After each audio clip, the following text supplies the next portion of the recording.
Hello students, welcome to Notebook. In this video, you will learn about the different kinds of maps, as well as their key components and uses. However, first let us understand what a map exactly is. A map is a graphic representation of a particular area on the surface of the earth. It usually shows physical features, cities, roads, and other landmarks. They are usually drawn to scale. Different kind of maps contain different details. An atlas is a book of several maps. Atlases are of different types and drawn to different scales and thus of different sizes. Atlases are more detailed than globes. Some of the types of maps are physical maps. These maps show natural, physical features of the land such as mountains, plateaus, forests, rivers, etc. Political maps. Maps showing cities, villages, roads, and other man-made landmarks are political maps. These maps also show the boundaries of states and countries. Maps based on theme.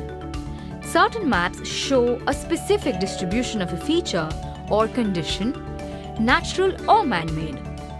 Some maps may show only the distribution of rivers or roads, or rainfall, or even forest or industries. Do you know what the three key components of maps are? Yes, you're correct.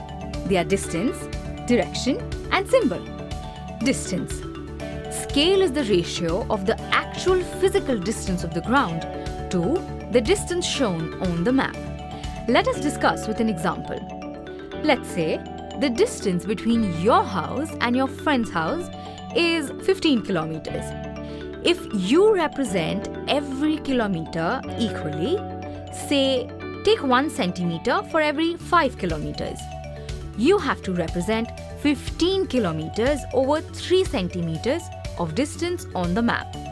Small scale maps usually show large areas like continents, countries, and detailed maps of a specific area. When say a centimeter on the map represents 100 kilometers or more, it is said to be a small scale map. Some maps show your city, district, or even your locality. A centimeter on the map may represent 100 meters or less. These are known as large scale maps. Have any of you used the navigation system available on your phone? Have you seen how the distance on the map on your phone represents the distance on the ground? A map provides direction scaled to distance exactly like that. Today, we live in the age of digital maps. Let us learn about the second component, direction. Do you know what the four main directions are? Yes, north, south, east, and west. They are also known as cardinal points. On the top right-hand corner of most maps is an arrow marked with an N. This is the north line. It indicates the northern direction. From it, we can find out the other directions. The intermediate directions are shown as northeast, southeast, southwest, and northwest. The compass is an instrument which helps us know the direction. The needle of the compass is always pointed in the north-south direction. The third most important component of the maps are symbols. Different natural man-made landmarks such as mountains, trees, plateaus, buildings, bridges, roads, etc. are shown through symbols.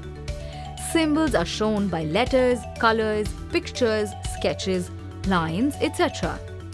They are easy to understand and add detail to the map. An international agreement exists regarding the use of symbols. The symbols universally signify certain structures. These are called conventional symbols. Apart from the three previously discussed kinds of maps, physical and political maps are based on theme. There are two other kinds. These are sketch maps and plans. A sketch is a rough diagrammatic representation of an area. It is mainly constructed from memory and is usually not drawn to scale. It is drawn to give a rough representation of an area or locality. If you draw a map to show the distance between your house and your school, accompanied with the directions, you may draw such a sketch map. A plan represents a very small area in large scale. Have you seen the plan of your house? Maybe you can ask your mother or father to show it to you to get a better idea. A plan would show in detail the dimensions of the rooms in your house, the area of the garden or courtyard, and even the doors and windows. Why don't you draw a plan of your room and see how that goes? Now that you know so much about maps, why don't you try drawing a map for your residential block or locality? Try and use symbols to represent the landmarks and mention the scale used. We come to the end of this lesson, students. See you soon in other notebook videos. Till then, keep learning.